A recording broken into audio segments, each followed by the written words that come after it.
देखिए, आज हम लोग इस अत्याचारी अन्यायी सरकार के खिलाफ, जो कि जैसा कि आप लोग देख रहे हैं, जंतर मंतर पर हमारे देश के भविष्य, हमारे देश के नौजवान, हमारे देश के छात्र छात्राएं शांतिपूर्ण तरीके से, गांधीवादी तरीके से धरना और प्रदर्शन कर रहे थे। लेकिन इस भारतीय जनता पार्टी की सरकार और इस नरेंद्र मोदी और अमित शाह के शाह पर, इस अमित शाह की पुलिस ने जंतर मंतर पर हमारे छात्रों के ऊपर जो बर्बरता पूर्वक लाठीचार्ज किया है, उसमें हमारे कम से कम सैकड़ों छात्र घायल हुए हैं, आईसीयू में है, अस्पतालों में एडमिट है। ये अत्याचारी सरकार को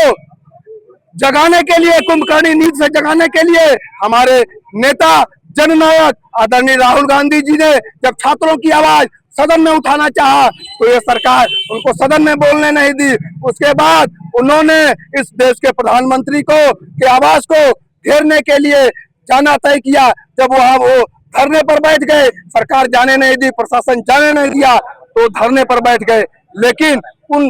विपक्ष के नेता को जिस तरह से इस सरकार के इशारे पर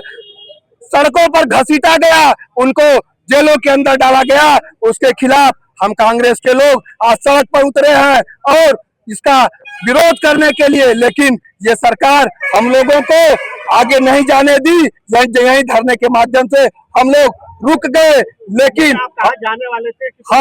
हम जाना चाहते थे पंडित कमलापति त्रिपाठी पार्क तक, वहां जा करके उनको माला पहना करके इस गूंगी बहरी सरकार को, इन छात्रों और नौजवानों के खिलाफ जगाने का काम करना चाहते थे, शांतिपूर्ण तरीके से, गांधीवादी तरीके से। लेकिन इस भारतीय जनता पार्टी की सरकार, इस योगी और मोदी की पुलिस ने हमको जबरदस्ती यहाँ रोक दिया, यहाँ से आगे नहीं बढ़ने दिया। लेकिन हम अहिंसावादी तरीके से, हम गांधी के पुजारी हैं, इस वजह से हम यहीं रुक गए, धरने पर बैठे। और हम ये मांग शासन और प्रशासन से ये मांग करना चाहते हैं कि उन छात्रों को, उन नौजवानों को जब तक न्याय नहीं मिलेगा और इस देश का शिक्षा मंत्री धर्मेंद्र प्रधान जब तक इस्तीफा नहीं दे देगा, तब तक हम कांग्रेस के लोग सड़क से लेकर के सदन तक लड़ाई लड़ने का काम करेंगे, चुप नहीं बैठेंगे।